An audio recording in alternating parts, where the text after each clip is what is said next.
In animals and lower plants like ferns, only an egg and a sperm cell are required to create a new life.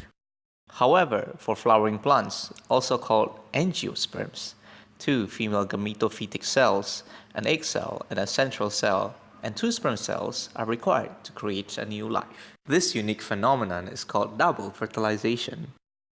Interestingly, the two sperm cells involved in double fertilization come from a single pollen grain.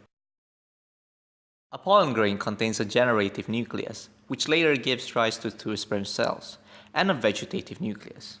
The nuclei are protected from the environment by a cellulose cell wall and a chemically inert outer cell wall made of sporopollenin. After a pollen grain lands on the stigma of a flower, how do the sperm cells in the pollen find their way to the female gametophyte deep within the ovary? The answer lies in two specialized cells, called synergids, that lie adjacent to the egg cell within the female gametophyte. The term was coined in the 19th century by a botanist called Edward Strasburger, who noted that these cells somehow assisted fertilization of the egg. The term comes from the Greek synergos, which means working together. Once a pollen grain lands on the stigma, it absorbs moisture, and the vegetative cell forms a pollen tube that grows through the style. During migration of the pollen tube, the nuclei in the reproductive cell splits to form two sperm cells. The synergids release an attractant which guides the pollen tube through the style towards the micropyle of an ovule. Once there, the pollen tube invades one of the synergids, which ruptures the tube tip.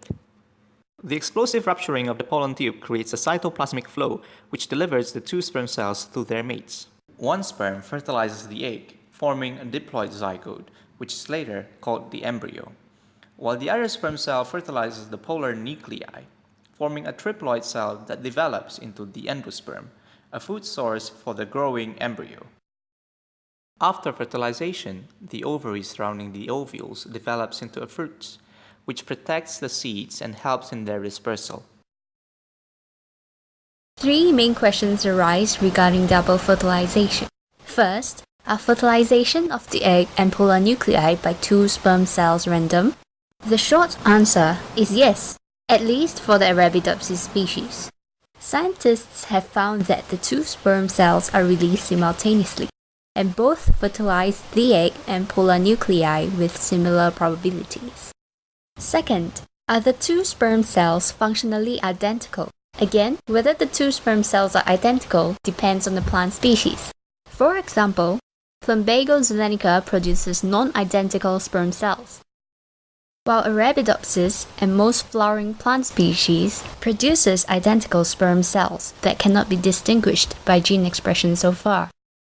Third, if two sperm cells are functionally identical, what happens if two sperms fuse with an egg, or both with a polar nuclei?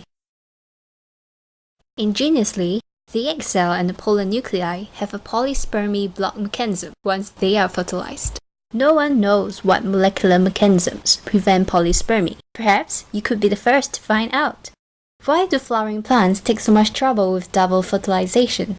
Perhaps evolution has sculpted this phenomenon in flowering plants to invest in seed nutritive tissue only upon fertilization of the egg. Also, the polypoid endosperm formed is able to grow rapidly and supply a chock full of nutrients for seed growth.